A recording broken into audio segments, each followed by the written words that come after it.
Hello dear students, welcome to the channel of Dr. Gaurav Verma. In this video lecture, we will learn about Euler's phi function. First of all, what is a Euler's phi function? First of all, we have a concept of arithmetic function. Function whose domain of definition is a set of positive integers. Arithmetic functions वो होते हैं जिनकी domain में आप natural numbers को put कर सकते हो, यानी कि यहाँ पे n की वैल्यू 1 2 3 4 ले सकते हो, उनको हम बोलते हैं अरिथमेटिक फंक्शन। तो उसी में से जो अरिथमेटिक फंक्शन में से सबसे पहला जो हमारा फंक्शन है यूलर फाई फंक्शन है। यूलर फाई फंक्शन एक अरिथमेटिक फंक्शन है। यूलर फाई फंक्शन को डिनोट करते हैं फाई एन से। इस फाई एन का मतलब है कितने नंबर उस एन से छोटे हैं और उसके साथ को प्राइम है, that is equal to phi n.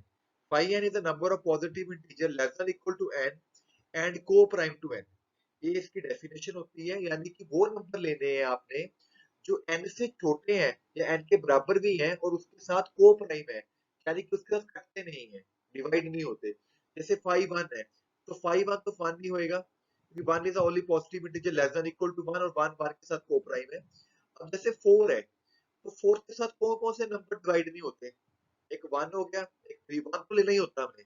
तो वन और three are two numbers which are coprime to four, so we will say that 5 4 is equal to 2, यानी कि ऐसे नंबर जो 4 के साथ डिविजिबल नहीं है, that is are called its phi function।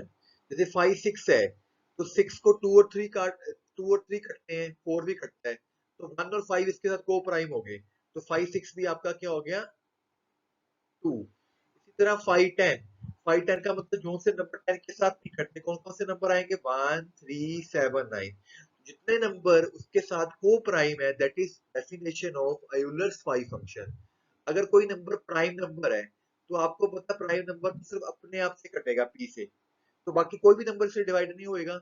तो इसका मतलब पी को छोड़ के बाकी रह गए पी माइनस वन। अगर पी प्राइम नंबर होता है तो 5p कितना होता है p minus one.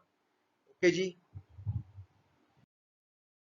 Now we have a first article, phi m is equal to m minus 1 if and only m is a prime number। अगर कोई number prime है तो जो उसका आइलर फाई फंक्शन है उसमें से एक कम हो जाएगा m माइनस वन।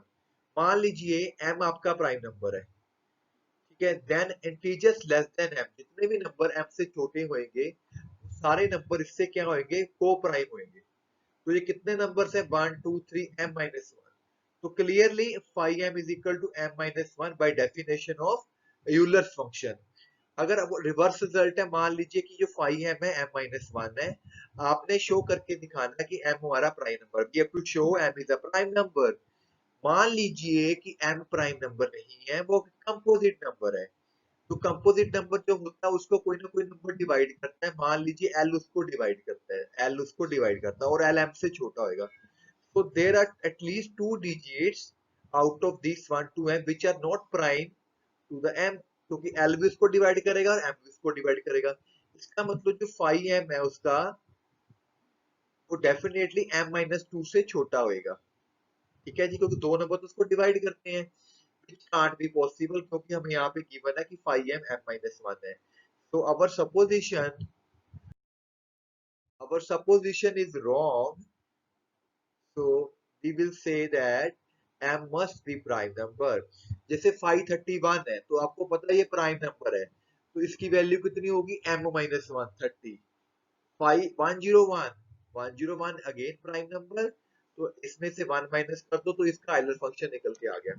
नेक्स्ट हमारे पास आर्टिकल है, अगर p प्राइम नंबर है भाई तो फाइव की पावर पी के को आप लिख सकते हो ऐसे, this is the formula for five की पावर पी के। ये कैसे है, जैसे ये नीचे देखो यहाँ पे एग्जांपल दी गई है 525, तो 25 को लिख सकते हो 5 स्क्वायर, तो इसका आंसर इसके अकॉर्डिंग क्या बनेगा 5 की स्क्वायर एक पावर 5 की स्क्वायर माइनस एक पावर कम कर दो 5 की वन।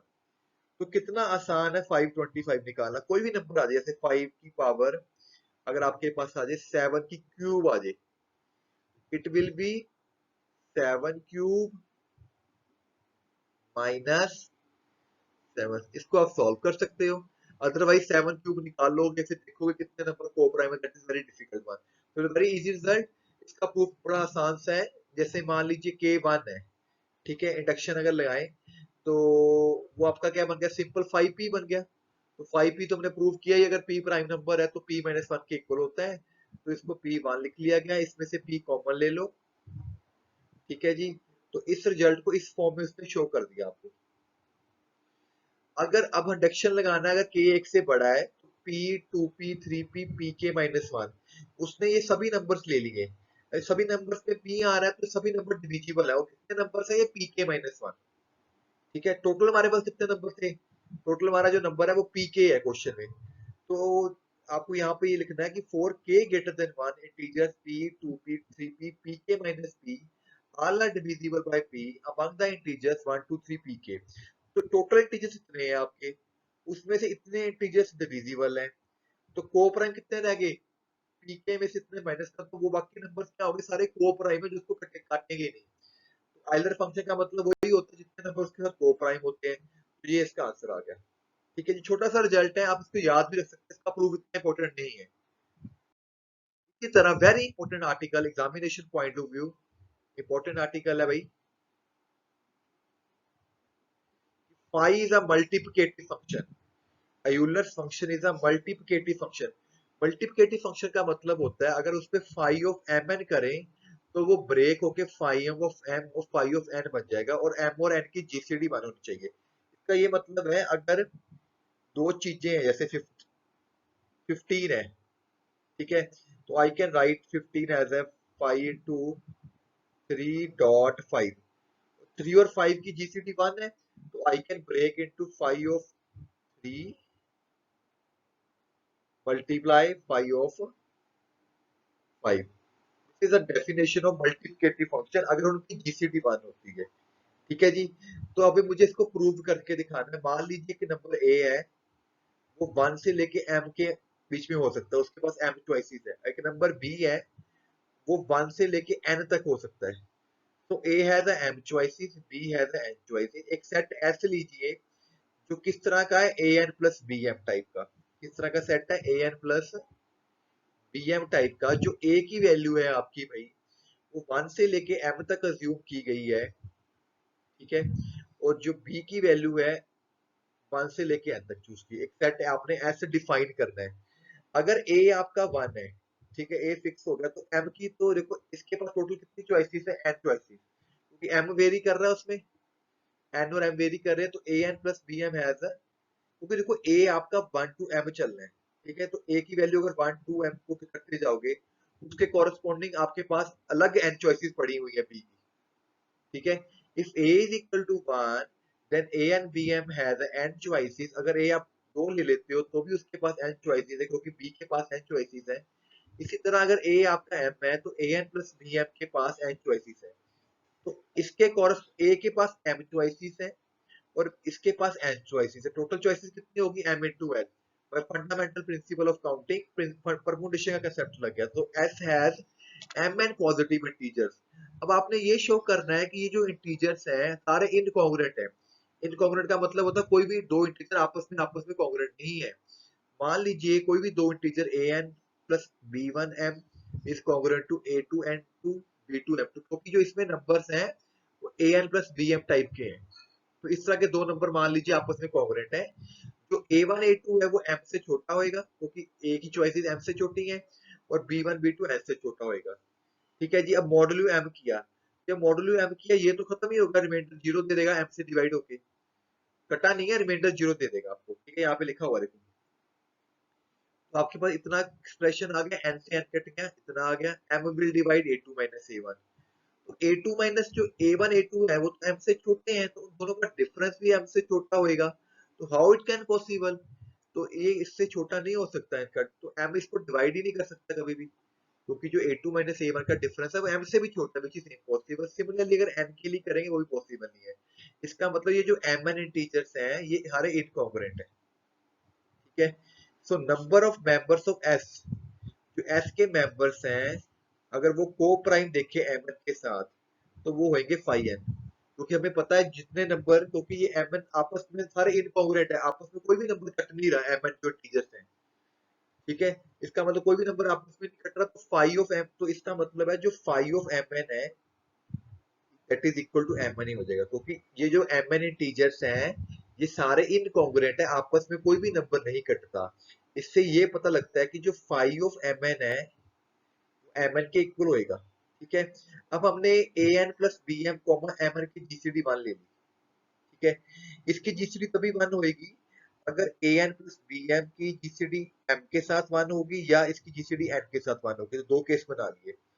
अब A N plus B M और एम की जीसीडी वन है, तो प्रॉपर्टीज के according A n comma M की जीसीडी भी वन होगी और यहाँ से ए कोमा एम की जीसीडी वन होगी। सिमिलरली यहाँ पे ये बी एम कोमा ये जीसीडी की प्रॉपर्टीज यूज की गई यहाँ पे। तो ए एम और बी एम की जीसीडी वन आ गई और बी एन की भी वन आ गई। इसका मतलब ए के पास फाइव एम चॉइसिस है और बी के पास फाइव एन चॉइसिस है। इसका मतलब हो गया अगर इनकी जीसीडी वन है, ठीक है, तो A N plus B M has five N choices. A N plus B M has, क्योंकि ए के पास इतनी चॉइसेस है बी के पास इतनी चॉइसेस है। Total member of s which are coprime to M n कितना हो गया? क्योंकि ये इसका मतलब यही है ना कि total members of a N plus B m कितने मेंबर एम एन के साथ को प्राइम है। तो यहाँ से हमने निकाला ये फाइव एम और फाइव एन है। ठीक है, एक नंबर के अकॉर्डिंग ये चीज है, दो नंबर के अकॉर्डिंग ये चीज है। तो फॉर वन एंड टू, तो जो ये आपस में ये बराबर हो गए हैं, इट इज अप्रूव। बड़ा इंपॉर्टेंट रिजल्ट है भाई। अगर ये दो नंबर सच्चे, बेशक आपके पास आर नंबर्स आ जाए वो सभी को प्राइम्स है, तो आप उनको ब्रेक करके लिख सकते हो। This is the result for multiplicative function. इसी तरह हमारे पास एक रिजल्ट है, अगर एन आपका प्रोडक्ट ऑफ प्राइम नंबर है यूजिंग द फंडामेंटल प्रिंसिपल, तो you can write five n is like this. पहले प्राइम फैक्टर को तोड़ लो, दूसरे प्राइम फैक्टर को तोड़ लो, इस तरह आप निकाल सकते हो, या उसको सारे में से एन कॉमन लेके आप उसको ऐसे भी लिख सकते हो। मान लीजिए k is equal to one है, तो आपका नंबर क्या रह गया? P1L1 रह गया। और अभी आपको रिजल्ट सिखाया गया था, अगर 5P1L1 है तो ये P1 की L1 माइनस P1 की L1 माइनस वन हो गया। P1L कॉमन ले लीजिए तो ये बन जाएगा, दिस इज योर एन। तो रिजल्ट ट्रू होगा k is equal to one के लिए। मान लीजिए रिजल्ट आपका ट्रू है k is equal to m के लिए, तो वहां पे k को m पुट कर दीजिए यहाँ पे। ठीक है जी। अब आपने, अब ये सारे प्राइम नंबर्स हैं तो आपस में तो ये को प्राइम ही होंगे, तो इनकी जीसीडी और इसकी जीसीडी वन हो जाएगी। तो हमें मल्टीप्लिकेटिव अभी रूल लगाना सिखाया गया है। मान लीजिए ये आपका m है और ये आपका n है, तो फाइव ऑफ एम एन क्या होगा? ये अलग अलग हो जाएगा। ठीक है, अब ये जो चीज आपने ऊपर प्रूव की हुई है इंडक्शन के हिसाब से ब्रेक हो जाएगी सारी। ठीक है, थोड़ा सा रेस कर लेते हैं यहाँ पे। ठीक है, ये ब्रेक हो जाएगी, ये सारी उसने ब्रेक कर दी यहाँ पे। और जो लास्ट स्टेप है वो एक प्राइम नंबर ही है, इसका रिजल्ट हम इससे यूज कर लेंगे, तो वो भी टूट जाएगा इसके अकॉर्डिंग। तो ये सारे अलग अलग हो गए। ठीक है जी, सारे अलग अलग हो गए तो वो प्रूव हो गया। अब उसका आगे वाला रिजल्ट प्रूव करो, तो पहले में से P1L1 कॉमन ले लो, दूसरे में से P2L2 कॉमन ले लो, तो सारे ये P1 इकट्ठे हो गए, ये आपका n बना देंगे। तो आप इस तरह भी लिख सकते हैं इसको। ये रिजल्ट बड़ा इंपॉर्टेंट है सॉल्व करने के लिए। जैसे 5 2 40 आ गया आपके पास, तो बड़े बड़े नंबर्स को सॉल्व करने के लिए तो इसके फैक्टर बना लीजिए, 2 3 5 हो गया। ठीक है, तो यहाँ पे ये गलत लिखा गया है, इसके ऊपर पावर्स भी आएंगी आपकी, है ना, कि ये टू की, क्योंकि इसके फैक्टर्स बना के पता चलेगा ना आपको कैसे बनता है। तो फार्मूला क्या है? एन लिख लो, ये एन हो गया। One minus P1 P2 P3, मतलब कि ये है कि ये 240 है ना जो आपका, ये एक्चुअली हो गया आपका 12, सॉरी 15 × 30, मतलब 240 को सिर्फ यही नंबर डिवाइड करेंगे प्राइम नंबर, यहाँ पे मल्टीप्लाई का साइन नहीं आना। यहाँ पे ये बताया गया कि 240 को 235 नंबर ही डिवाइड करेंगे। आप इसके फैक्टर बना के देखो तो कुछ और बनेंगे। तो इसके अकॉर्डिंग इसने ये रिजल्ट यूज किया है। अब एक और क्वेश्चन है, अगर ये वेरी इंपॉर्टेंट क्वेश्चन है, अगर फाइव एन इवन इंटीजर होता है हमेशा, जो फाइव एन का ना आंसर हमेशा इवन आता है अगर एन दो से बड़ा हो जाए। ठीक है, तो तीन केस करेंगे। मान लो एन जो नंबर है वो दो की पावर में है। ठीक है, तो अगर एन दो की पावर में 5 2 t हो गया, तो टू एक प्राइम नंबर है, तो अभी रिजल्ट किया 5 की पावर पी के, तो हो जाएगा पी की पावर के माइनस पी की के माइनस वन। उसके अकॉर्डिंग लग गया 2 की 2t-1 कॉमन ले लीजिए, अंदर क्या रह गया 2 - 1, तो 2 - 1 1 हो गया, तो 2 की जितनी भी पावर होगी तो इवन नंबर ही आएगा, तो प्रूव हो गया आपका केस वन में कि वो इवन नंबर आ गया। अगर आपका एन दो से बड़ा है, ठीक है, पर वो 2 की पावर में नहीं प्राइम नंबर है, अगर वो प्राइम नंबर है तो फाइव एन आपका n-1 के इक्वल हो गया। ठीक है, डेफिनेशन होगा अकॉर्डिंग टू प्राइम नंबर। अब n प्राइम नंबर है और दो से जितने भी बड़े प्राइम नंबर होते हैं सारे ऑड होते हैं, तो ऑड में से अगर -1 करोगे तो इवन नंबर आ जाएगा। तो again five n is a even integer. तीसरा केस है, अगर n आपके पास कंपोजिट नंबर है, तो वो पावर ऑफ टू नहीं है, तो कोई ना कोई उसको प्राइम नंबर डिवाइड करेगा। मान लीजिए वो ऐसे इसके फैक्टर्स बन गए और पी और के की जीसीडी बन है, तो ये मल्टीप्लिकेटिव फंक्शन के अकॉर्डिंग ब्रेक हो जाएगा। अब 5pt का फार्मूला आपको बताया गया है, पीटी कॉमन ले लिया, ठीक है। अब पी ऑड नंबर है, ऑड में से एक माइनस वन करोगे तो इवन नंबर आ जाएगा। तीनों केसेस में आपके पास जो है फाइव इवन फंक्शन बन के आया है, सॉरी इवन नंबर बन के आया है। अगर n 2 से बड़ा होता है तो फाइव की वैल्यू हमेशा इवन निकलेगी आपकी, ठीक है जी। अब ये यहाँ पे क्वेश्चन है आपकी प्रैक्टिस के लिए, किसी भी फाइव को आप निकाल सकते हैं, पहले उसमें फैक्टर बना लीजिए, ठीक है। ये आपका n हो गया, फार्मूला का n, one minus p one, one minus p two, one minus p three, simple formula है।